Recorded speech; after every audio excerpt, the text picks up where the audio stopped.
చెప్తాను. పురుషోత్తం రెడ్డి గారు ఒక క్విక్ గా వీళ్ళ ముగ్గురికి ఒక క్విక్ గా స్ట్రైట్ గా ఆన్సర్ చెప్పేసేయండి. ఏం అవసరం లేదు. ఏదో గేదె ఇనిందిరా అంటే పోయి దూడని కట్టేయమన్నారంట ఎవరో. ఈ ముగ్గురు మీరెందుకు పొత్తు పెట్టుకుంటారో చెప్పండి, ఏరే విషయాలు మాట్లాడుతున్నారంటే వాళ్ళ బలహీనత అర్థం అవుతుంది. మేము ముగ్గురు పొత్తు పెట్టుకోవాలనుకున్న పవిత్ర బంధం ఇదని చెప్పని వదిలేసి ఏరే విషయాలు మాట్లాడితే ఎట్లా? పాయింట్ ఏంటంటే మీరు ఇప్పుడు వెంకటేశ్వర రెడ్డి గారు నేను 100 సార్లు చెప్పిన 14 నుంచి 19 వరకు మీరు బాగా చేశారా, 19 నుంచి 24 బాగా అది చెప్పడు.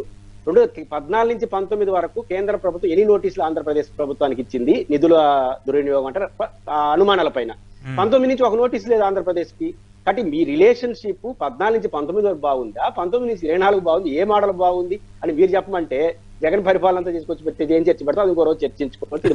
అది వాళ్ళ బలహీనత. ఎందుకు చెప్తాను కదా, ఆ బలహీనత మనం చేయగలిగింది ఏం లేదు. అసలు నిధులు తెచ్చుకుంటేనే కదండి కంటిన్యూ అవుతూనే ఉంటది. కాదు శివపార్వతి గారు, ఒక్క నిమిషం, ఈ టాపిక్ ఇలా కంటిన్యూ అవుతూనే ఉంది. రైట్ ఒక చిన్న క్లారిఫికేషన్ తీసుకుంటాను నేను. మీరు వెళ్ళి నిధులు తెచ్చుకొని వాడుకొని ఏం లెక్క లేకపోతే అజెండా మీరు ముగ్గురు ఎందుకు పొత్తు పెట్టుకుంటారో అడిగారు. ఒక్క నిమిషం ముగ్గురు ఒక్క నిమిషం సార్ ఫైనల్ గా సరే కంక్లూడ్ చేస్తూ ఒక టాపిక్ చిన్న టాపిక్ తో కంక్లూడ్ చేద్దాం. ఏంటి సార్ ఇది ఈ కాపుల వ్యవహారం, ఈ జనసేన పార్టీ, ముద్రగడ గారు, హరిరామ జోగయ్య గారు, ఈ ఎపిసోడ్స్ అంతా ఏమవుతుంది, ఏం జరుగుతుంది? రాష్ట్రంలో 2 ప్రధాన ప్రాంతీయ పార్టీలు తెలుగుదేశం, వైసీపీ, 2 కులాల ఆధిపత్యంలో ఉన్నాయి. 2 పార్టీలు దానికి ఒప్పుకో. రెడ్ల ఆధిపత్యంలో తెలుగుదేశం వైసీపీ ఉంది, కమ్మ ఆధిపత్యంలో తెలుగుదేశం ఉంది. ఆ తర్వాత ఈ 2 కులాల కన్నా పెద్ద కులంగా ఉన్నటువంటి కాపుల్లో కూడా ఒక ఫీలింగ్, ఏం వాళ్ళిద్దరే ఉండాలన్నా మనం ఉండకూడదా అనే భావన వచ్చింది. అది చాలా డెమోక్రటిక్ ఒపీనియన్, దాన్ని మనం గౌరవించాలి. ఎందుకంటే వీళ్ళిద్దరే ఉండాలన్నా ఎప్పుడు ఆధిపత్యంలో అనే ఫీలింగ్ కాపు సామాజిక వర్గంలో ముఖ్యంగా చదువుకున్న వాళ్ళ వచ్చింది. దాన్ని రెస్పెక్ట్ చేద్దాం. అయితే ఇప్పుడు ఇది పోలరైజేషన్ గా మారుతుందా? నిజానికి పవన్ కళ్యాణ్ గారు పార్టీ పెట్టినప్పుడు కానీ ఆ తర్వాత కానీ చాలా సందర్భాల్లో పవన్ కళ్యాణ్ గారు చెప్పారు, మన పెద్దన్న పాత్ర ఎందుకు వహించకూడదు, ఎప్పుడు వాళ్ళేనా అనే పాట చాలా సందర్భాల్లో గోదావరి జిల్లా పర్యటన చెప్పారు. దాన్ని వాళ్ళు కూడా పాజిటివ్ గా తీసుకున్నారు. ఎప్పుడు పాజిటివ్ గా తీసుకుంటారు? మనం సీఎం అయితే తీసుకుంటారు. బేసిక్ గా ఇప్పుడు కులం అనే ప్రశ్న ముందుకు వచ్చినప్పుడు ఇప్పుడు రెడ్లు తెలుగు జగన్ కి కమ్మాసి వీళ్ళ వైపు నిలబడ్డారంటే మనోడు ముఖ్యమంత్రి అవుతున్నాడనే కదా. ఇప్పుడు జగన్ గారు కాదు నేను బీసీని ముఖ్యమంత్రిని చేస్తానని, లేదా తెలుగుదేశం పార్టీలో అచ్చెన్నాయుడు గారు ముఖ్యమంత్రిని చేస్తానని, లేకపోతే ఇంకొక ఎస్సీ ముఖ్యమంత్రి చేస్తానంటే వీళ్ళందరూ ఓన్ చేసుకుంటారా? చేసుకోరు కదా. కాబట్టి ఓన్ చేసుకోవాలంటే కులం ఎప్పుడంటే మనోడు ముఖ్యమంత్రి అవుతాడు. ఆ ఎమోషనల్ క్యారీ అవుతున్న సందర్భంలోనే పవన్ కళ్యాణ్ గారు తెలుగుదేశంతో పొత్తు పెట్టుకున్నప్పుడు కూడా ఆశలు పెరిగాయి. ఎందుకంటే దాదాపు 50-50 ఉంటుందని, పవర్ షేరింగ్ ఉంటుందని, 2.5 సంవత్సరాలు ఇవన్నీ మనం చూసాం. ముఖ్యంగా హరిరామ జోగయ్య గారు కరెక్ట్ ఆర్ రాంగ్, నేను వాడి జోలికి వెళ్ళట్లేదు. హరిరామ జోగయ్య గారు నంబర్ ఆఫ్ టైమ్స్ లెటర్లు రాశాడు.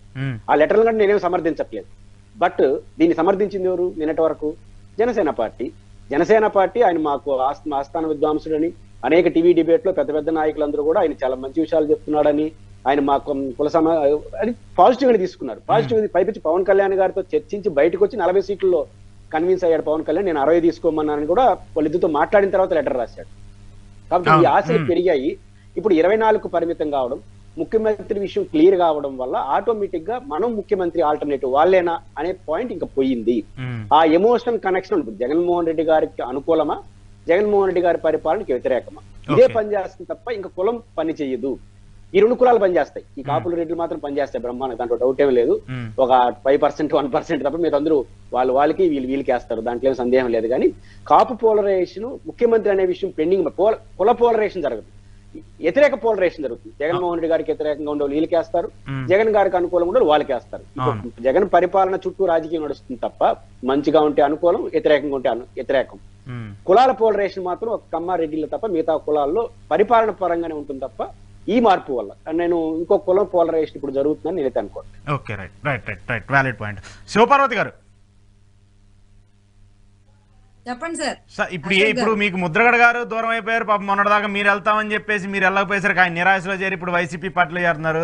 ఈ రోజు మీ పార్టీ కోసం మీ పవన్ కళ్యాణ్ ని సీఎం చేయాలని చెప్పేసి ఒక కాపు సంక్షేమ సేన అనే ఒక సంఘాన్ని నిర్వహించి దాంట్లో అందరినీ జాయిన్ చేసి మీకోసం పనిచేసిన ఆయన అసలు ఈ రోజు ఆ సంక్షేమ దాన్నే రద్దు చేశారు. ఆయన కూడా పార్టీ నుంచి దూరంగా ఉంటామని చెప్పేసి ఆయన చెప్తున్నారు. ఏంటి ఈ ఓట్ బ్యాంక్ ఎంతవరకు ట్రాన్స్ఫర్ అవుతుంది, మీకు టీడీపీకి ఎంత అడ్వాంటేజ్ అవుతుందని ఇవన్నీ పక్కన పెట్టేస్తే మీ బలాన్ని మీరే చంపుకున్నట్టు కాదా? ఖచ్చితంగా కాదండి. ఎందుకంటే జనసేన పార్టీ అనేది ఒక కాపు కమ్యూనిటీ ఓట్ బ్యాంక్ ఆధారంగా ఏర్పడిన పార్టీ అయితే కాదు.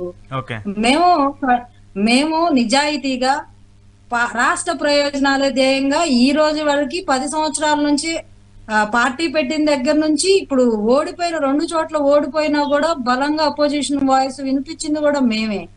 భవన నిర్మాణ కార్మికుల కోసం అయితేనేమి, రైతులు ఆత్మహత్యలు చేసుకుంటే ఇంటింటికి వెళ్లి వాళ్ళని పరామర్శించి సొంత డబ్బు ఖర్చు పెట్టి, ఇంతవరకు భారతదేశంలో ఏ రాజకీయ నాయకుడు సొంత డబ్బు ఖర్చు పెట్టి ఎవరు తిరిగారండి. ఇప్పుడు మీ నాయకుడు అన్ని చేశాడు, ఆ ప్రజల దగ్గర మేము ఆశిస్తున్నది ఒక కమ్యూనిటీ ఓట్ బ్యాంకో కాదు, రాష్ట్ర ప్రయోజనం మేము ఆశిస్తున్నాము. రాష్ట్ర అభివృద్ధి దిశగా అభివృద్ధి ఆగిపోయింది, డెవలప్మెంట్ ఆగిపోయింది. కాబట్టి ఇప్పుడు పెద్దన్న పాత్ర తీసుకోమన్నారు. పెద్దన్న పాత్ర మధ్యలో కాడు వదిలేయమల్లా. ఇప్పుడు మనం తీసుకోగానే ఇప్పుడు ఒక్కసారిగా ఎలక్షన్లు ఉండవు, తర్వాత కూడా 29 ఉంటాయి, తర్వాత కూడా ఉంటాయి ఎలక్షన్స్. ఇప్పుడు పెద్దన్న పాత్ర అంటే ఇప్పుడు రాజ్యాధికారం అందుకోవాలని ఆశ ఇప్పుడు ఇన్ని దశాబ్దాలుగా ఆగిన వాళ్ళు ఇప్పుడు కూడా నిలబడి చేయొచ్చు. నిలబడి చేస్తే ఏం చూడొచ్చాము, 24 కీలకంగా మారుతాయేమో, రేపు రావచ్చేమో, మనం ఏం చెప్పలేము కదా. ఇవన్నీ హైపోథెటికల్ గా ఉంటాయి, ఇవన్నీ అనలైజేషన్ మనం ఏం చెప్పలేము. రేపు పరిస్థితి జనసేన కూడా వచ్చే అవకాశం ఉంటదేమో, ప్రకృతి సహకరిస్తుందేమో, మనం చెప్పలేం కదా. 24 గెలిస్తే అవకాశం ఉంటది. మీరు బాధ్యత తీసుకొని కాడవు లేకుండా మీరు తీసుకున్న వాళ్ళు దానికి నిలబడి పనిచేయాలి. అంతేగాని నేను పార్టీ కోసం నేను పెట్టాను, ఇప్పుడు నా మాట వినలేదు, ఆయన ఎక్కువ సీట్లు తీసుకోలేదు కాబట్టి మనకు రాజ్యాధికారం ఉండకపోవచ్చు, సీఎం అయ్యే ఛాన్సెస్ ఉండకపోవచ్చు అని ముందుగానే ఆయన ప్రిడిక్షన్ చేసుకొని క్యాన్సిల్ చేసుకుంటారంటే అది కరెక్ట్ విధానం కాదన్న. ఒక బాధ్యత తీసుకున్నప్పుడు టిల్ ద ఎండ్ పోరాటం చేయాలి. ఇది ఇప్పుడు రావచ్చు, కాలక్రమేణా ఇంకా కొంచెం టైం తీసుకొని రావచ్చు. మీరైతే మీ మద్దతు అయితే చెయ్యాలి కదా. ఇప్పుడు ముద్రగడ గారు ఉన్నారు, పవన్ కళ్యాణ్ గారు రాలేదని ఫీల్ అయ్యారు, జగన్మోహన్ రెడ్డి గారు వెళ్ళాను కలిసారా ఏంటి ఆయన్ని? సరే పవన్ కళ్యాణ్ గారు సీఎం అవుతారు, కాపుల్ని ముఖ్యమంత్రి అవుతారు, కాపుల్ని ముఖ్యమంత్రి చేయాలని మరి ఆయన కూడా వెళ్ళి ముద్రగడ గారిని ముఖ్యమంత్రి చేస్తారేమో జగన్మోహన్ రెడ్డి గారు, అందుకే వెళ్తున్నారేమో వైసీపీలోకి. మరి ఆయన కూడా జగన్మోహన్ రెడ్డి గారు కూడా కాపు కమ్యూనిటీ మీద చాలా అమితమైన ప్రేమ ఉంది కదా, అందుకే పాపం రిజర్వేషన్ వచ్చేదాన్ని కూడా ఆపేసి నేనేమోనని చెప్పేసినా కూడా ఓట్లు వేసారు. సో ఇప్పుడు మళ్ళీ ముద్రగడ గారిని పాచికని తీసుకొని ఆయన ఏదో ఆట ఆడాలని చూస్తే అంత పిచ్చోళ్ళు అయితే ఎవరు లేరు. ఇప్పుడు అడుగుతున్నారు కదా, ఇప్పుడు పవన్ కళ్యాణ్ గారు రావాలని కోరుకున్నావు, అలాగే జగన్మోహన్ రెడ్డి గారు కూడా నీ ఇంటికి రావాలని కోరుకోవాలి కదా, వాళ్ళ చెంచాలు పంపిస్తే ఎందుకు ఉప్మా తిన్నామని మా వాళ్ళే అడుగుతున్నారు. అక్కడ నాయకులను నిలబడిన వాళ్ళలో జెన్యూనిటీ మిస్ అయిందని నా అభిప్రాయం. నిజంగా ఒక కమ్యూనిటీ బలంగా ఉండాలి. ఇప్పుడు వీళ్ళకి ఐక్యత లేకపోవడం వల్లే కదా మిగతా వాళ్ళు పొలాలు పెట్టి మొత్తం చల్లా చెదరు చేసి ఇప్పుడు వరకు ఆటలు అరటి పండుగ చేశారు. మళ్ళీ మీరు కూడా అలా చేయడానికి అవకాశం మీరే ఇస్తున్నారు. ఏమీ ముఖ్యమంత్రి కాకపోయినా మేము మద్దతు ఇవ్వాలనుకున్నాం జనసేనకి, అది ఎంతవరకు పోరాటం చేస్తుందో చేయనియండి, మేము ఇచ్చే మద్దతు మేము ఇస్తామని చెప్పి నిలబడింది. ఆయనకు అవకాశం ఇచ్చింది, ఆయన అధికారంలో భాగమవ్వాలో అధికార కూటమి వచ్చిన తర్వాత ఏం చేస్తారు ఏమి చూడకుండా మీ వాటికి మీరు నిర్ణయాలు తీసేసుకొని అడిపోతా అంటే మీ ఎజెండానే అది. అటు ఇటు పోవాలి, పక్క చూపులు చూస్తున్నారు. ఏదో ఈయన మీద ఓపు ఉన్నట్టు కొన్నాళ్ళు నాటకం ఆడారు, వాళ్ళ స్వప్రయోజనం కోసం నాటకం ఆడారని నేను అనుకుంటున్నా. ఆ కమ్యూనిటీ కోసం ఆడారంటే కమ్యూనిటీ కోసం నిలబడిన వాళ్ళు కమ్యూనిటీకే నిలబడతారు. ఇప్పుడు జగన్మోహన్ రెడ్డి గారు రిజర్వేషన్ ఇవ్వలేదు, ఎందుకు ఇవ్వలేదని నిలదీయాలి ముద్రగడ గారు. చంద్రబాబు నిలదీస్తారు కానీ మళ్ళీ ఆయన జగన్మోహన్ రెడ్డి ఏమన్నారు, ఒక్క లెటర్ కూడా రాయలేదు ఇంతవరకు. నేను కూర్చుంటే మా మీద లెటర్ రాస్తే పవన్ కళ్యాణ్ గారి మీద లెటర్ రాస్తే ఉపయోగం ఉంది, అధికారంలో ఉన్న జగన్మోహన్ రెడ్డి గారి మీద రాయాలి.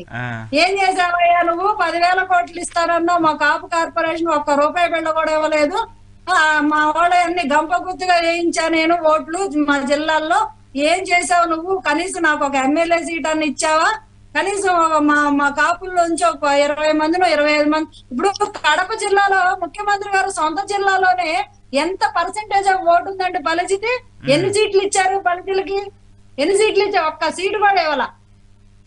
అక్కడే అర్థమైపోతుంది ఆయన ఏంటి అనేది, కమ్యూనిటీ పట్ల ఆయనకున్న ఇదేంటి అనేది, ఆ వివక్ష అనేది. అలాంటి అయితే పోయి మీరు ఏం చేస్తాడని ఏం ఉద్ధరిస్తాడని వెళ్తున్నారు. అంటే మీ ప్రయోజనం కోసం మీకేదో ఒక్క బిస్కెట్లు వేస్తే తోకొప్పుకుంటూ వెళ్తున్నారు అనేది జనాలకు అర్థమైపోయింది. ఇప్పుడు యూనిటీ కూడా ఇప్పుడు కాపు యువతలో కూడా ఆలోచన శక్తి పెరిగిందండి. ఎవరు మేము దాగక్కర్లేదు. ఏదో టీవీ డిబేట్ లో మభ్య పెడితే ఆగిపోయేదేం కాదు ఇది. చూద్దాం రేపు అది ఆ ఓట్ బ్యాంక్ ఎంత ట్రాన్స్ఫర్ అవుతుందో కూడా చూడాలి కదా. రేపు ఎంత ట్రాన్స్ఫర్ అయితే చూడాలి. ఎవరు నిలబడుతున్నారు, ఎవరు నిజాయితీగా పోరాడుతున్నారు, ఏ ప్రయోజనం, స్వప్రయోజనం, పార్టీ ప్రయోజనం, అధికారం కోసం తపన లేకుండా ఒక వ్యక్తి రాష్ట్రం కోసం ఇంత నిలబడుతుంటే మనమేం చేస్తున్నాం అనే ప్రశ్న ప్రతి ఒక్కరిలో వచ్చింది ఈ రోజు. Okay, right. శ్రీనివాస్ చౌదరి గారు, ఇందాక పురుషోత్తం రెడ్డి గారు ఒక పాయింట్ చెప్పారు, మీలో ఆ స్టెబిలిటీ ఉంది, ఏ కమ్యూనిటీకి ఆ కమ్యూనిటీ ఉంది, కానీ కాపుల ఓట్లు మాత్రం ట్రాన్స్ఫరేషన్ లో మాత్రం కొన్ని ఇబ్బందులు జరుగుతున్నాయి అన్నారు. మీరు కూడా గత కొంతకాలంగా చెప్తున్నారు. హరిరామజోగి గారు కానివ్వండి, ముద్రగడ గారి గురించి కానివ్వండి, వాళ్ళు వైసీపీ మనుషులుగా ఉన్నారని చెప్పేసి మన డిబేట్ లో చాలాసార్లు చెప్తారు. ఏది ఏమన్నా కంక్లూడ్ చేసి చెప్తారా? ఎస్ఎస్ అశోక్ గారు, జగన్మోహన్ రెడ్డి గారికి ఓటమి భయం పట్టుకునేది, కాపు ఓట్లు ట్రాన్స్ఫర్ అయిపోతున్నాయి, ఎలా చేయాలి అని మెయిన్ గా మాట్లాడు. దాంట్లో హరిరామజోగి గారి దగ్గర నుంచి ప్రభాకర్ లాయించాడు. మళ్ళీ కొన్ని రోజులు ముద్రగడ పద్మనాభం స్టేట్మెంట్ లేదా వచ్చారు. సో ఏంటంటే కాపు సామాజిక వర్గానికి న్యాయం చేసేట్టుగా ఉంటే బీసీ సామాజిక న్యాయం చేసేట్టుగా ఉంటే 300 మంది చెప్పేస్తారు. 26,000 కేసులు ఎందుకు పెట్టారు? లేఖలు జోగయ్య గారిని అలాగే ముద్రగడ గారిని. సో ఏంటంటే కాపు సామాజిక వర్గానికి పెద్దపేట వేస్తారని కింద కత్తిపేట వేశారు. అది జనానికి అర్థమైంది. సో ఇప్పుడు కాపులు ఎవరు నమ్మరు జగన్మోహన్ రెడ్డి గారు. సో అందుకేం చేయాలి, మెయిన్ గేమ్ కాపు నాయకులు అడ్డంగా పెట్టుకొని కోవర్టు పనులు చేయించాడు జోగయ్య గారి దగ్గర నుంచి, ముద్రగడ పంపించి. సో బయటపడిపోయి వాళ్ళ కొడుకులు పోయి మళ్ళా పోయి వైసీపీలో జాయిన్ అయిపోయారు. ప్యాకేజ్ ఇది మా సిస్టర్ చెప్పినట్టు బిస్కెట్లు వేసారు, తీసుకుంటూ వెళ్ళిపోయారు. సో ఇప్పుడు ఆ పార్టీ కూడా బార్ల చివరికి ఏమైపోతుంది, కాపుల్లో స్విచ్ తీసుకొస్తే మేము ప్లస్ అవుతాం అనుకున్న ఎత్తుగడ ఫెయిల్ అవడంతో ఇంకా ఆల్మోస్ట్ ఆయన కన్ఫర్మ్ అయిపోయాడు నేను ఓడిపోతున్నాను. ఇంకెన్ని నాటకాలైనా ఎన్ని చెప్పినా జనాలు నమ్మే పరిస్థితి లేదు. కాబట్టి కాపు రిజర్వేషన్ కానీ, కాపు కార్పొరేషన్ కానీ, కాపు కులాల మీద జరిగిన దాడులు కానీ ఏవి కూడా సత్ఫలితాలు ఇవ్వలేదు.